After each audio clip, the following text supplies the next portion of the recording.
नमस्कार, news for nation देख रहे हैं आप और मैं हूं अदिति आपके साथ। नई सरकार बिहार में बन चुकी है और कल ही शपथ ग्रहण समारोह जो है वो भी हो चुका है।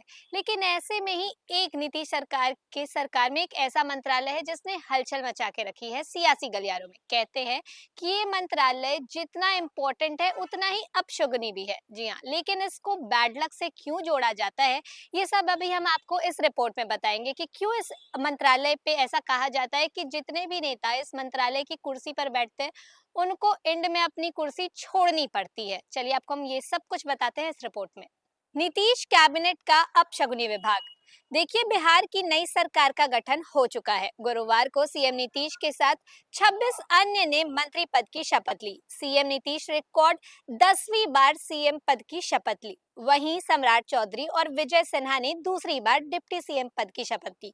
राज्यपाल ने सभी को शपथ दिलाई। इसके साथ ही एक बार फिर बिहार की सत्ता पर नीतीश कुमार काबिज हो गए। फिलहाल मंत्रियों के विभाग का बंटवारा नहीं हुआ है, जल्द ही विभागों का भी बंटवारा तय हो जाएगा। लेकिन क्या आप जानते हैं कि नीतीश कैबिनेट में एक ऐसा विभाग है जिसके मिलने के बाद मंत्रियों का बैड लक शुरू हो जाता है। यह मंत्रालय इतना अपशगुनी है कि मंत्री की कुर्सी तक छिन जाती है। बिहार की राजनीति में अपशगुनी विभाग। देखिए, सूत्रों की माने तो कई पुराने मंत्रियों को उनके ही विभाग वापस मिल सकते हैं, जबकि कुछ महत्वपूर्ण विभाग नए चेहरों को सौंपे जा सकते हैं।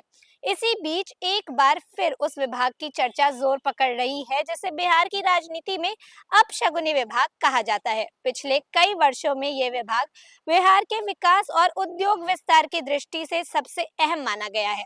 लेकिन अजीब संयोग ये रहा कि इस विभाग को संभालने वाले मंत्री या तो चुनाव हार गए या फिर सरकार बदलने के कारण उन्हें अपनी कुर्सी गंवानी पड़ी। बिहार की राजनीति में वैज्ञानिक तर्कों से अधिक अक्सर जातीय गणित और राजनीतिक मान्यताओं को तरजीह दी जाती है। ऐसे में नीतीश कुमार की नई कैबिनेट के गठन के बाद फिर से उद्योग विभाग को लेकर अपशगुन की चर्चाएं तेज हो गई है। पिछले 3 वर्षों का रिकॉर्ड ये संकेत देता है कि इस विभाग से जुड़े कई मंत्रियों का राजनीतिक सफर अचानक झटका खा गया। देखिए, कथित तौर पर इसके पहले उदाहरण शहनवाज हुसैन है। साल 2021 में बीजेपी नेता शहनवाज हुसैन को विधान परिषद के माध्यम से उद्योग मंत्री बनाया गया था। उन्होंने इस विभाग के लिए कई काम किए, कई बड़े कदम उठाए, लेकिन अगस्त 2022 में नीतीश कुमार ने अचानक एनडीए से नाता तोड़ महागठबंधन का दामन थाम लिया।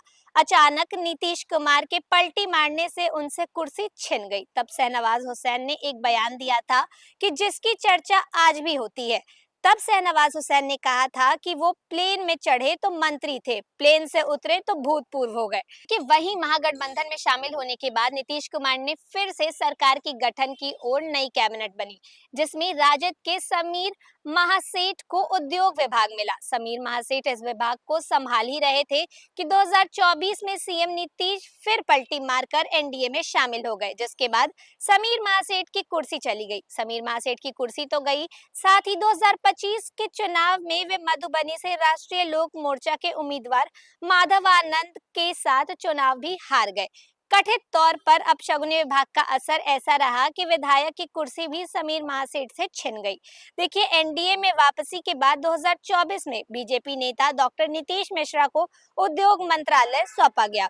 उन्होंने 1 साल से कई उल्लेखनीय कार्य किए। बावजूद इसके 2025 के चुनाव में जीत दर्ज कराने के बावजूद उन्हें नई कैबिनेट के जगह जो है वो नहीं मिली। इसके बाद उद्योग विभाग पर लगे अपशगुन की चर्चा फिर जोर पकड़ने लगी है। दरअसल बिहार की राजनीति में उद्योग विभाग ही नहीं बल्कि वित्त विभाग भी उन विभागों में गिना जाता है जहां मंत्री अक्सर राजनीतिक चुनौतियों का सामना करते हैं। अब सबकी नजर नए उद्योग मंत्री पर है। नई कैबिनेट में उद्योग मंत्रालय किसे मिलेगा, इस पर राजनीतिक हलकों में उत्सुकता जो है सबकी बढ़ गई है।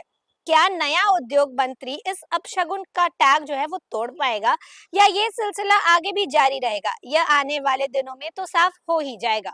तो देखिए, अब सबकी नजरें इसी बात पे टिकी है कि इस बार ये जो उद्योग मंत्रालय है ये किसके जिम्मे जाता है, किसके हाथ लगता है, किसको इसकी जिम्मेदारी जो है वो सौंपी जाती है और जिसको भी ये जिम्मेदारी सौंपी जाएगी उसका कार्यकाल जो है वो कैसा रहेगा, क्या उसे भी बीच में कुर्सी छोड़नी पड़ेगी।